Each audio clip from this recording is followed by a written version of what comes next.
வணக்கம் நண்பா. இன்னைக்கு நம்ம பார்க்க போற படத்தோட ஒன் லைன் ஸ்டோரி என்னன்னா, பல கோடி வருஷத்துக்கு முன்னாடி பூமிக்கு வந்து ஏலியன் பயிர்க அங்க பெரிய பெரிய ஹைடெக் மிஷினை வந்து புதைச்சிட்டு போயிடுறாங்க. அது இந்த காலகட்டத்தில் செயல்பட்டு சுமார் கோடிக்கணக்கான மக்களை வந்து கொண்டு குவிக்குது. அதை அழிக்க மிலிட்ரி என்னென்ன வெப்பனும் ட்ரை பண்றாங்க. ஆனா அந்த மிஷின் ஷீல்டை தாண்டி எந்த வெப்பனும் போய் அட்டாக் பண்ணல. இந்த நிலையில நம்ம படத்தோட ஹீரோ டாம் க்ரூஸ் அந்த ஏலியன் கிட்ட இருந்து அவங்க ஃபேமிலி காப்பாத்தி சேஃபான இடத்துக்கு போக போராடுறாரு. அந்த ஏலியனை அழிச்சாங்களா இல்லையா, மனித இனம் காப்பாற்ற இல்லையான்னு சொல்ற கதை தான் இது. வாங்க டைம் வேஸ்ட் பண்ணாம கதைக்குள்ள போலாம். அதுக்கு முன்னாடி நம்ம சேனலை சப்ஸ்கிரைப் பண்ணணும்னு தோணுச்சுன்னா சப்ஸ்கிரைப் பண்ணிருங்க நண்பர்களே. வாங்க கதைக்குள்ள போலாம். கதை கேட்க ரெடியாடா. கதையோட ஓப்பனிங்ல நம்ம படத்தோட ஹீரோ ரேவை காட்டுறாங்க.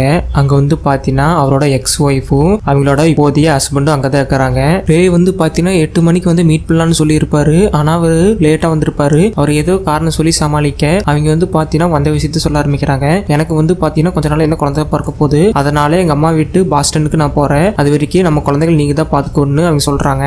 இவங்க இப்படி பேசிட்டு இருக்கும்போது இவங்களுடைய மூர்த்த பையன் கார்ல இருந்து இறங்கி சரசரன்னு வீட்டுக்குள்ள போக ஆரம்பிக்கிறான். ரே டே மகனே அப்படின்னு பேச தொடங்கும் போது அவன் துளிங்கோட சட்டை பண்ணாம வீட்டுக்குள்ள போயிடுறான். அதுக்கப்புறம் இவனோட சின்ன பொண்ணு டேடியை ஓடி வந்து கட்டி பிடிச்சிக்கிறா. ஓ மகளை நீயாவது வந்து அப்பாவை மதிக்கிறிய அப்படின்னு ரே சொல்லிட்டு இவங்களை வீட்டுக்குள்ள கூட்டிட்டு போறான். வீடே வந்து பாத்தீங்கன்னா ஒரே குப்பை குளமா இருக்கு. அப்சல்யூட்லி பேச்சுலர்ஸ் வீட்னா அந்த மாதிரி தான் இருக்கு. அது மட்டும் இல்லாம ஒரு கார் இன்ஜின் வந்து பாத்தீங்கன்னா ஆளுக்கு நடுவில் இருக்கு. அது வந்து பாத்தீங்கன்னா நீ அடுத்த வாரம் வந்து போயிருன்னு ரே சொல்றான். அவன் ஒய்ஃப் ஃப்ரிட்ஜை செக் பண்ணி பார்க்கும்போது ஃப்ரிட்ஜுக்குள்ள சாப்பிட எந்த ஒரு அளவும் இல்ல. ரே இருந்துட்டு அதெல்லாம் பசங்க ஆர்டர் பண்ணி சாப்பிட்டுப்பாங்க, அதுல ஒன்றும் பிரச்சனை இல்லைன்னு சொல்லிட்டு பசங்க ரூமுக்கு வந்து பாக்குறாங்க. அங்க ரே வந்து பாத்தீங்கன்னா பசங்க சின்ன வயசுல எப்படி ரூம் வச்சிருந்தாங்களோ அதே மாதிரி இப்பவும் மெயின்டைன் பண்ணி அப்படியே வச்சிருக்கான். பயப்பல பாசக்கார பையன் இருப்பானாட்டிருக்கு. ஒய்ஃப் ஏதோ பிரச்சனைனா பாஸ்டன்ல இருக்கிற எங்க அம்மா வீட்டுக்கு போன் பண்ணுங்கன்னு சொல்றாங்க. ரே இருந்துட்டு அதுல ஒன்றும் பிரச்சனை இல்லை, நீ எல்லாம் நான் பாத்துப்பேன். அது மட்டும் இல்லாம நீ ரொம்ப அழகாயிட்டே போற என்ன விஷயம்னு பழைய ரூட்ல வந்து வண்டி ஓட்டலான்னு பாக்குறாரு. ஆனா அவ ஒய்ஃபோ பாயிண்ட் பஸ் மாதிரி அவ ஹஸ்பண்ட் கூட ஏறி தாட்டா கட்டிட்டு அங்கிருந்து போயிடுறான். டிவி நியூஸ்ல உக்ரைன் நாட்டுல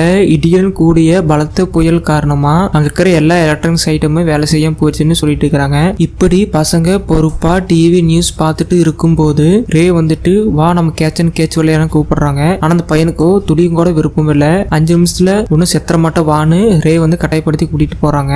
அங்க போய் கேம் விளையாண்டு இருக்கும்போது நீ வந்து பாத்தீங்கன்னா ஹோம்ஒர்க் எல்லாம் பண்றியா, ஸ்கூலுக்கு ஒழுங்கா போறியா, அதெல்லாம் ஒழுங்கா பண்ணோன்னு ரே வந்து பாத்தீங்கன்னா அட்வைஸ் பண்ணிட்டு இருக்காரு. அந்த பையனை யாரவ பூமர்னு ஸ்கூல் பீஸ்ல வந்து பாத்தீங்கன்னா எங்க அம்மாவோட செகண்ட் ஹஸ்பண்ட் தான் கட்டுற நீக்கிலின்னு வந்து பாத்தீங்கன்னா கொஞ்சம் கோட்டிக்கு போட்டியே பேசிடுறான். அதனால ரே கோவம் வந்து பால் ஃபுல் ஃபோர்ஸா வீசுறான். அவன் பிடிக்காம ஓட்டுறான். அதனால கண்ணாடி உடச்சிட்டு வீட்டுக்குள்ள போயிருது. அவன் பையனா யாராவ கிறுக்கனா இருப்பான்னு ஆட்டுறதுன்ட்டு கோவப்பட்டு வீட்டுக்குள்ள போயிடுறான். ரே பொண்ணும் இங்க இவ்வளவு விஷயம் நடந்துட்டு இருக்குது, கொஞ்சம் கூட சட்டை பண்ணாம அப்பா எனக்கு பசிக்குதுன்னு சொல்றா. ரே இருந்துட்டு போன் எடுத்து ஆர்டர் பண்ணி சாப்பிட்டுக்க, எனக்கு வந்து நைட் ஷிஃப்ட் இருக்கு, அதனால நான் போய் தூங்க போறேன்னு அங்கிருந்து போயிடுறான். குட்டி பொண்ணு டிவி பார்த்து சாப்பிட்டு இருக்கும்போது ரே வரான். அங்கிருந்து சாப்பாடு எடுத்து சாப்பிட்டு என்ன கன்றாவிது அப்படின்னு கேட்கும்போது அப்பா இது வந்து ஹெல்த் கேர்ல இருந்து ஆர்டர் பண்ணது, இது வந்து உடம்புக்கு ரொம்ப நல்லது அப்படின்னு பேசிட்டு இருக்கிறான். சரி அது சரி உங்க அண்ணன் எங்க அப்படின்னு கேட்கும்போது அவன் கார் எடுத்துட்டு வெளியே போயிட்டான். என்ன கார் எடுத்துட்டு வெளியே போயிட்டு யாரு கேட்டு போனான்னு ஹீரோ வந்து பாத்தீங்கன்னா டென்ஷனா வெளியே வர. ரோட்ல போற காரு பஸ் நடந்து போறவங்க எல்லாம் வானத்தை பார்த்துட்டு இருக்காங்க. என்னடா வானத்துல இருக்குன்னு ஹீரோவும் திரும்பி பார்க்கும்போது அங்க ஒரு புயல் உருவாயிட்டு இருக்குது. அது மட்டும் இல்லாம வழக்கத்துக்கு மாறா நடுவில் ஒரு லைட் வேற இருக்குது. அந்த புயல் வந்து காத்தை வெளியே தள்ளாம வழக்கத்துக்கு மாறா புயலுக்குள்ள அந்த காத்தை இழுத்துட்டு இருக்கு. ரே இதை பார்த்து உடனே அவன் பொண்ணை கூட்டு வந்து இதை காட்டிட்டு இருக்கிறான். இப்படி இவங்க பார்த்துட்டு இருக்கும் போது அந்த இடத்துல வந்து மின்னல் தாக்குது. இதை பார்த்ததுமே அவ பொண்ணு பயந்து வீட்டுக்குள்ள போயிடுறான். ஹீரோவும் சமாதானப்படுத்த பின்னாடியே போறான். அப்படி சமாதானப்படுத்திக்கும் போது மின்னல் அதிகமா வர ஹீரோவும் பயந்து அந்த பொண்ணுகிட்டயே போய் ஒளிஞ்சுக்கிறான். இப்படி மின்னல் வந்து தொடர்ச்சியா தாக்கிட்டு இருக்குது. அப்பதான் நோட் பண்றாங்க இது வந்து பாத்தீங்கன்னா வெறும் மின்னல் மட்டும் தான் வருது, சத்தம் வரல.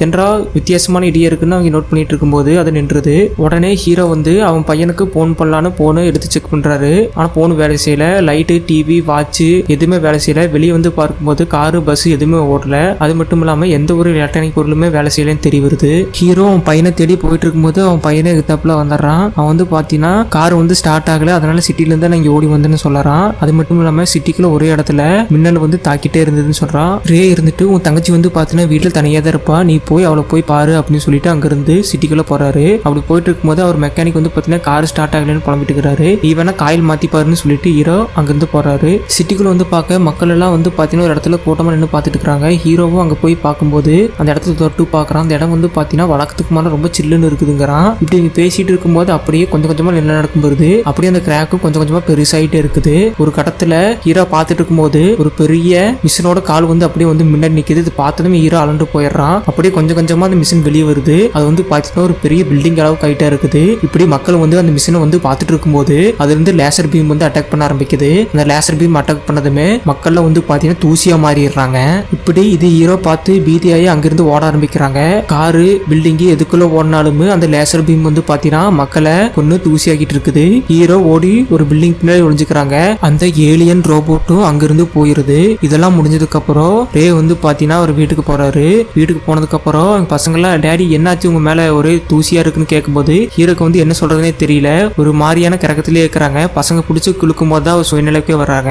அதுக்கப்புறம் தான் மேல இருக்கிற சாம்பல்லாம் மக்களை கொன்னு அது மூலியமா வந்ததுன்னு தெரிஞ்சு உடனே வாஷ்ரூம்ல போய் அதை வாஷ் பண்றாரு. பசங்களை என்னாச்சுன்னு கேட்கும்போது அவர் வந்து எதுவுமே சொல்லாம நீங்க வந்து உடனே உங்க ட்ரெஸ் எல்லாம் பேக் பண்ணிட்டு ரெடியா இருங்க அப்படின்னு சொல்லிட்டு அவர் ரூமுக்கு போய் அங்கிருந்து கன் ஒன்று எடுத்துட்டு அங்கிருந்து வெளியே போறாங்க. பசங்களை என்னாச்சுன்னு கேட்கும்போது அவர் வந்து எதுவுமே சொல்லல. அங்கிருந்த ஃப்ரெண்டு கிட்ட ஃபர்ஸ்ட் அட்வைஸ் பண்ணிருப்பார்ல அந்த காருக்குள்ள போய் ஏறிக்கிறாரு. ஏறி ஸ்டார்ட் பண்றாரு. காரும் ஸ்டார்ட் ஆயிருது. அவன் ஃப்ரெண்டு இருந்துட்டு ரே என்ன பண்ற நீ வந்து இறங்கு அப்படிங்கிறாங்க. உடனே வந்து வண்டிக்குள்ள ஏறுங்கிறாங்க. ஏன் என்னாச்சு உனக்கு என்ன ப்ராப்ளம் உங்க அப்பா ஏன் இந்த மாதிரி பைத்தியகாரத்தனமா பண்ணிட்டு இருக்கிறான்னு கேட்கும்போது பின்னாடி வந்து பாத்தீங்கன்னா அந்த ஏலியன் வந்து அட்டாக் பண்ண ஆரம்பிக்குது. உடனே ரே வந்து அங்கிருந்து கார் எடுத்துட்டு கிளம்புறாரு. இப்படியே அவங்க போயிட்டு இருக்கும்போது பின்னாடி இருக்கிற பாலத்தையெல்லாம் அந்த ஏலியன் மிஷின் வந்து பாத்தீங்கன்னா அடிச்சு நொறுக்கி அந்த இடத்தவே வந்து பாத்தீங்கன்னா நாசம் பண்ணிட்டு இருக்குது. ஒரு வழியா ஹீரோ அங்கிருந்து தப்பிச்சு மெயின் ரோட்டுக்கு வந்துடுறாங்க. அதாவது ஹைவேக்கு வந்துடுறாரு. அங்க வந்து பாத்தீங்கன்னா எந்த காருமே ஸ்டார்ட் ஆகல. ஹீரோ கார் மட்டும் தான் ஸ்டார்ட் ஆகிட்டு இவங்க பசங்களுக்கு வந்து எதுவுமே புரியல. என்ன தீவிரவாதி அட்டாக்கான்னு கேட்கறாங்க. இல்ல தீவிரவாதி அட்டாக் இல்ல அப்படின்னு ஹீரோ வந்து எதுவுமே சொல்லல. அவங்க பொண்ணு வந்து பாத்தீங்கன்னா பயத்துல வந்து கத்திட்டு இருக்கிறான். ஹீரோ இருந்துட்டு போய் தங்கச்சி போய் சமாதானப்படுத்துன்னு சொல்றாங்க. ஹீரோ கிட்ட வந்து மறுபடியும் என்னாச்சுன்னு கேட்கும்போது அது ஹீரோக்கு என்னன்னு தெரியல. அதனால வந்து நம்ம இங்க இருந்து ஒரு சேஃபான இடத்துக்கு போகணும்ட்டு அங்கிருந்து அவனோட ஒய்ஃபோட வீட்டுக்கு போறாங்க. ஆனா அங்க போனவங்க இல்ல. அவங்க வந்து பாஸ்டன்ல இருக்கிற அவங்க அம்மா வீட்டுக்கு போயிருப்பாங்க. சோ அதனால இன்னைக்கு நைட் இங்க இருந்துட்டு நாளைக்கே நாம பாஸ்டனுக்கு போலான்னு சொல்றாங்க. பசங்களை கூட்டிட்டு ரே வந்து பாத்தீங்கன்னா பேஸ்மெண்ட்டுக்குள்ள போறாரு. பேஸ்மெண்ட்டுக்குள்ள போனதுமே அவங்கள படுத்து தூங்க ஆரம்பிச்சிடறாங்க. அப்படி அவங்க தூங்கிட்டு இருக்கும்போது வந்து பாத்தீங்கன்னா மின்னல் வெட்ட ஆரம்பிக்குது.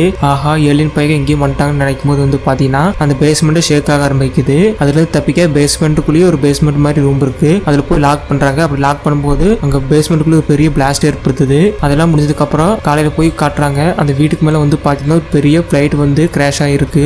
ஆனா நல்ல வேலையா அவங்க காருக்கு எதுவுமே ஆகல. அது எப்படின்னு தெரியல. அது மட்டும் இல்லாம அங்க சிட்டியே வந்து பாத்தீங்கன்னா நாசமாகி கிடக்குது. அங்க 2 ரிப்போர்ட்டரும் வந்து அவங்களுக்கு தேவையான வாட்டர் ஃபுட் எல்லாம் கலெக்ட் பண்ணிக்கிறாங்க. நம்ம ரே வந்து என்னாச்சுன்னு போய் கேட்கும்போது அவங்க வந்து நடந்த விஷயத்துல சொல்றாங்க. அது மட்டும் இல்லாம இந்த ஏலியன் வந்து ஃபுட்டேஜ்ல போட்டு காமிக்கிறாங்க. அது வந்து பாத்தீங்கன்னா உலகம் முழுக்க பரவி இருக்குது. அந்த ஏலியன் வந்து அட்டாக் பண்றதுக்கு முன்னாடி அந்த மின்னல் வருது. அது வந்து சாதாரண மின்னல் இல்ல. ஏன்னா அந்த மின்னல் வழியா தான் அந்த ஏலியன் வந்து இந்த பூமிக்கு இருக்கிற அந்த மிஷினுக்குள்ள போய் ஏர்வேட் பண்ணி மனுஷங்களை வந்து அடிக்க தொடங்குதுன்னு சொல்றாங்க. நீங்க இருக்கிறது வந்து சேஃப் இல்ல. அதனால உடனே இங்கிருந்து கிளம்புன்னு சொல்றாங்க. ரே அங்கிருந்து கார் எடுத்துட்டு கிளம்பிட்டு போறாரு. அப்போ வந்து ரேச்சலுக்கு வந்து அர்ஜென்ட்டா பாத்ரூம் வருதுன்னு சொல்றான். சரி இங்கே முன்னாடியே போயிட்டு வந்து சொல்றான். இல்ல நான் கொஞ்சம் தூரம் தள்ளி தான் போகணும் காட்டுக்குள்ள போறான். அங்க போய் பாத்தீங்கன்னா ரிவர் என்னமோ மிதக்குதுன்னு கிட்ட போய் பார்க்கும்போது ஒரு மனுஷ பிணங்களா இருக்குது. இதை பார்த்துட்டு ரேச்சல் கத்த போகும்போது நம்ம ரே வந்து அவரை கூட்டிட்டு போறான். அப்போ வந்து பாத்தீங்கன்னா அங்க ஃபுல்லா ஆர்மி சோல்ஜரா வராங்க. அதை பார்த்ததுமே அவனோட மூத்த பையன் வந்து நிறுத்துங்க என்னையும் கூட்டிட்டு போங்க நானும் வந்து அந்த ஏலியன்ஸ்க்கு எதிராக போராடுறேன்னு சொல்றான். இப்போ ரே வந்து தடுத்து நிறுத்தி நீ போயிட்டு தங்கச்சி வந்து யார் பார்த்து படா அப்படின்னு சொல்றான். அவன் தங்கச்சியை மட்டும் நீ போயிட்டு எனக்கு யாருமே இல்லைன்னு அண்ணா அழுகும்போது அவனுக்கு வந்து மனசு மாதிரி சரி நான் எங்கேயுமே போல உங்க கூட தான் இருப்பேன்னு சொல்றான். இப்படியே அவங்க பேசிட்டு வந்துட்டு இருக்கும்போது வந்து பாத்தீங்கன்னா மக்கள் ஒரு கூட்டமா ஒரு இடத்தை நோக்கி நடந்து போயிட்டு இருக்காங்க. அது வழியா நம்ம கார் வந்து உள்ள போயிட்டு இருக்குது. அப்போ வந்து காருக்குள்ள வந்து எங்களையும் ஏத்திக்கன்னு வந்து மக்கள் வந்து பிரச்சனை பண்றாங்க. ஒரு இடத்துல வந்து பாத்தீங்கன்னா ரேவும் அவனோட பையனும் பிடிச்சி வெளியே இழுத்து போட்டுறாங்க. உள்ள வந்து அவன் பொண்ணு இருக்கிறான். ஹீரோ இருந்துட்டு என் பொண்ணு மட்டும் கொடுத்துருங்கன்னு எவ்வளவு கேட்டு பாக்குறான். நான் இங்க வந்து கேட்கற மாதிரி இல்ல. அதனால கன் எடுத்து மேல ஃபயர் பண்றான். அதனால அந்த கூட்டம் வந்து ஒரு நிமிஷம் அமைதியாகுது. அவன் பொண்ணு எடுத்துட்டு அங்கிருந்து ரெஸ்டாரண்ட்டுக்குள்ள போயிடுறான். அதே சமயத்துல ஹீரோட கன்னு வந்து அங்க கீழே விழுந்துருது. அப்படியே அந்த காரு கொஞ்சம் தூரம் போனதுமே ஒரு பெரிய ஷூட் அவுட் கேக்குது. ஏன்னா அந்த கன்ல எடுத்து அந்த காருக்குள்ள இருக்கிறவங்க ஒருத்தவங்க சுட்டு அங்கேயே செத்துறாங்க. மனுஷங்க வந்து பாத்தீங்கன்னா இந்த மாதிரி சூழ்நிலை ஒரு முழு மிருகமாகவே மாறிடுறாங்க. அதுக்கப்புறம் ரே வந்து பாத்தீங்கன்னா அவங்க பசங்களை கூட்டிட்டு அங்க வந்து நடந்து போயிட்டு இருக்காங்க. அங்கிருந்து தப்பிச்சு போக போட்ல போலான்ட்டு அது வழியா நடந்து போயிட்டு இருக்காங்க. அப்போ ஒரு வழியா போட்ல ஏறிடுறாங்க. அப்படி ஏறிட்டு இருக்கும்போது வந்து பாத்தீங்கன்னா பறவைகளை வந்து ஆப்போசிட் டைரக்ஷன் வந்து வேகமா பறக்குது. என்னன்னு திரும்பி பார்க்கும்போது வந்து பாத்தீங்கன்னா அந்த ஏலியன் வந்து பின்னாடி வந்திருக்கும் போல அங்க வந்து எல்லா மக்களையும் வந்து கொண்டு குடிச்சிட்டு இருக்குது. இவங்க உடனே கப்பலை ஸ்டார்ட் பண்ணி கடலுக்குள்ள வேகமா போறாங்க. அங்கேயும் வந்து பாத்தீங்கன்னா கடலுக்கு நடுவில் வந்து ஒரு பெரிய ஏலியன் வந்து இந்த மொட்டை பூத்தையுமே வந்து கழுத்தி விட்டுறது. அதுல இருந்து ஹீரோ ஃபேமிலி எப்படி நீந்தி தப்பிச்சிடுறாங்க. தப்பிச்சதுக்கு அப்புறம் திரும்பி பாக்குறாங்க. அங்க இருக்கிற ஒட்டுமொத்த மக்களையுமே அந்த ஏலியன் வந்து பாத்தீங்கன்னா நாசம் பண்ணிட்டு இருக்கு. அதே சமயத்துல வந்து பாத்தீங்கன்னா மிலிட்டரி ஃபோர்ஸ் வந்து அந்த ஏலியனும் பார்த்து சண்டை போட்டுக்கிறாங்க. அந்த கூட்டத்துல போய் ராவியோட பையனை நான் ஜாயின் பண்ண போறேன்னு அங்கிருந்து வேகமா போறான். ரே இருந்துட்டு அவன் குட்டி பொண்ணு வந்து அந்த மரத்தை கீழே நிக்க வச்சு பேசிட்டு உங்க அண்ணனை கூட்டிட்டு வர எங்கேயே இரு அப்படின்னு சொல்லிட்டு போறான். அங்க போய் அவன் பையனை பிடிச்சிட்டு போகாதரான்னு எவ்வளவோ போராடுறாரு. ஆனா போய்தான் ஆகணும், என்னை விட்டுடுங்க அப்படின்னு சொல்லிட்டு அங்கிருந்து போகலான்னு ட்ரை பண்றான். அதே சமயத்துல அந்த குட்டி பொண்ணு கிட்ட 2 பேர் வந்து நீ தனியா தான் கிரியாவா இங்கிருந்து போலாம் அப்படின்ட்டு அந்த பொண்ணை தூக்கிட்டு போறாங்க. இதை பார்த்ததுமே ரே வந்து அவன் பையனை விட்டு அவன் பொண்ணை காப்பாற்ற அங்கிருந்து வேகமா போய் அவங்க பொண்ணை காப்பாத்திடுறாங்க. பின்னாடி திரும்பி பார்க்கும்போது அவன் பையன் வந்து அங்க இல்ல. அதே சமயத்துல அந்த ஏலியன் வந்து பாத்தீங்கன்னா அங்க எல்லா இடத்தையும் அடிச்சு நொறுக்கிட்டு வந்துட்டு இருக்குது. அதுல இருந்து தப்பிச்சு அவங்க 2 பேரும் ஓட ஆரம்பிக்கிறாங்க. அப்போ ஒருத்தன் பேஸ்மெண்ட்ல இருந்து எல்லாரும் இங்க வாங்கன்னு கூப்பிடுறாங்க. ஆனா யாருமே வரல. நம்ம ஹீரோ கேங் அங்க பார்த்துட்டு வேகமா போய் அந்த பேஸ்மெண்ட்டுக்குள்ள போய் சேஃபா இருக்கிறாங்க. அப்பா பொண்ணு வந்து சொல்றா, நான் வந்து எங்க அம்மா பார்க்கணும், எங்க அண்ணனை போயிட்டா என்ன பண்றதே தெரியல வந்து பேசிட்டு இருக்கும்போது ஒன்னும் பயப்படாதமா அப்பா நான் இருக்கிறேன்னு அதை சொல்லி அவனை தூங்க வைக்கிறான். அதே நேரத்துல அந்த காப்பத்துல இருந்து பேச ஆரம்பிக்கிறான். நாம வந்து இந்த ஏலியன் எடுத்து போராடணும் அப்படின்னு. அதுக்கு ரே இருந்துட்டு அதுக்கெல்லாம் வாய்ப்பே இல்லை, நம்மள போனா செத்துருவோம் அப்படின்னு சொல்றான். ஆனா அவன் விடாப்படியா அதை வந்து போராடியே ஆகணும்னு சொல்லிட்டு இருக்கிறான். இப்படி இங்க பேசிட்டு இருக்கும்போது அந்த ஏலியன் ரோபோட் வந்து பாத்தீங்கன்னா ஒரு டென்டக்கல் மாதிரி உள்ள விட்டு பாத்துட்டு இருக்கு. யாராச்சும் இங்க மனுஷங்க இருக்கிறாங்களா இல்லையான்னு. ஆனா அது வர திசைக்கு ஆப்போசிட்ல நம்ம கேங் வந்து பாத்தீங்கன்னா அப்படியே நேக்க தப்பிச்சு போயிட்டு இருக்கிறாங்க. அந்த காப்பத்தனை வந்து அந்த டென்டக்கலை வந்து அடிச்சு தூக்கலான்னு குறையில் எடுக்கிறான். ஆனா ஹீரோ இருந்துட்டு அதை அடிச்சுட்டு நம்ம கதை சுத்தமா முடிஞ்சிருந்தா எதுவுமே பண்ணாதேன்னு சிக்னல் காட்டுறான். அவனும் அதை புரிஞ்சுட்டு கம்பு நிற்கிறான். அதுக்கப்புறம் கொஞ்ச நேரம் கழிச்சு அந்த ஏலியன்கெல்லாம் முறையே இந்த வீட்டுக்குள்ள வருது. வந்து மனுஷங்களை எப்படி இருக்கிறாங்கன்னு வந்து பார்த்துட்டு இருக்கு. அதெல்லாம் பார்த்து ஆராய்ச்சி பண்ணி முடிச்சதுக்கு அப்புறம் அது மறுபடியும் உள்ளே போயிருது. அதே சமயத்தில் அங்க வந்து பாத்தீங்கன்னா சேவ் வேறு மாதிரி ஒரு பொருள் இருக்குது. அது என்னன்னு அவங்களுக்கு வந்து தெரியல. அதுக்கப்புறம் கொஞ்ச நேரம் கழிச்சு அந்த காப்பாத்தனை வந்து கத்த ஆரம்பிக்கிறா. என்ன ரேப்பு வந்து பார்க்கும்போது அங்க இருக்கிற மனுஷங்கள் எல்லாம் பிடிச்சி அதோட ரத்தத்தில் எடுத்து இந்த பூமி பூரா தூக்கிட்டு இருக்கு. இதை பார்த்ததுமே அவன் பயந்து இங்க குழி தோண்டி நம்ம தப்பிச்சு போலான்னு ரொம்ப சத்தம் ஏற்படுத்திட்டு இருக்கிறான். இந்த சத்தத்தை கேட்டு அந்த ஏலியன் வந்து இவங்களை போட்டு தள்ளிட்டு ரேச்சில கண்ணை கட்டிட்டு ரைம்ஸ் பாடிட்டு இருமான ஒரு 5 நிமிஷத்துல வரன்ட்டு அந்த பேஸ்மெண்ட்டுக்குள்ள போய் அவன் கதையை அங்கேயே முடிச்சிடறான். அப்படியே முடிச்சதுக்கு அப்புறம் இவங்க வந்து தூங்கிட்டு இருக்கிறாங்க. அப்போ வந்து பாத்தீங்கன்னா ரேச்சலுக்கு என்னமோ சத்தம் கேட்குதுன்னு வந்து பார்க்கும்போது அந்த ஏலியன் வந்து இவளை பார்த்துருது. ரே வந்து பாத்தீங்கன்னா உடனே கோடையில எடுத்து அந்த ஏலியனோட கையை வெட்டுறாரு. வெட்டினதுக்கு அப்புறம் பொண்ணு எங்கேயும் திரும்பி பார்க்கும்போது அவன் எங்கே மேலே ஓடி போயிட்டு இருக்குது. அவளை தேடி ரே வந்து மேலே வந்து பார்க்கும்போது அந்த மொத்த சிட்டியுமே வந்து பாத்தீங்கன்னா ரத்த கிளறியா இருக்குது. அது வந்து பாத்தீங்கன்னா மனுஷங்க ரத்தத்தை இந்த பூமி பூரா தூவிட்டு இருக்குது. அதுக்கு தகுந்த மாதிரி கால்நிலையை மாற்ற போகுதுன்னு நினைக்கிறேன். இப்படி அவ பொண்ணு தேடி சத்தம் போட்டு இருக்கும்போது ஒரு ஏலியன் வந்து பாத்தீங்கன்னா ரேவை பிடிக்க ட்ரை பண்ணுது.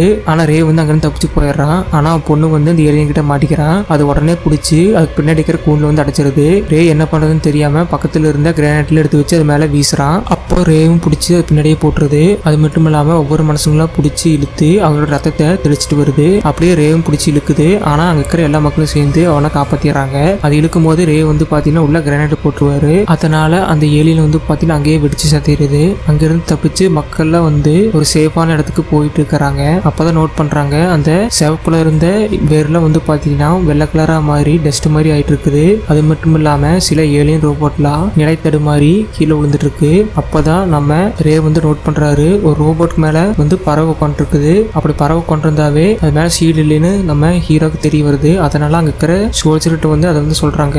அவங்களும் உடனே மிசைல் வச்சு அட்டாக் பண்றாங்க.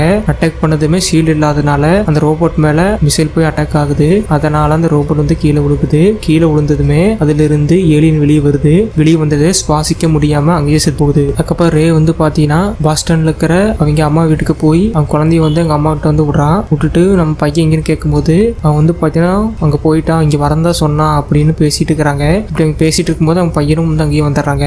இது மூலியமா அவங்க ஃபேமிலி வந்து பாத்தீங்கன்னா மறுபடியும் ரீயூனியன் ஆயிருது. நமக்குலாம் தோணும் எப்படா திடீர்னு வந்து இந்த ஏலியன் வந்து செத்து இருக்குன்னு. ஏன்னா பல கோடி வருஷத்துக்கு முன்னாடி பூமியில இருந்த காலநிலை வேற, இப்ப இருக்கிற காலநிலை வேற. அதனால இங்க நிறைய பாக்டீரியாஸ்ல புதுசா உண்டாயிருக்கும். அது வந்து இப்ப இருக்கிற ஏலியனுக்கு வந்து இன்ஃபெக்ஷனா மாறி அது வந்து கொண்டிருக்கு. அதனாலதான் அது வந்து பாத்தீங்கன்னா மயக்கம் போட்டு விழுந்து அதோட சீல்டு எல்லாம் செயலிழந்து அது வந்து அழிஞ்சு போச்சு. சரி கைஸ், அவ்வளவுதான் ஸ்டோரி. இந்த கதை பிடிச்சிருந்தா சப்ஸ்கிரைப் பண்ணுங்க. கடைசி வரைக்கும் பார்த்துருந்தா தேங்க்யூ.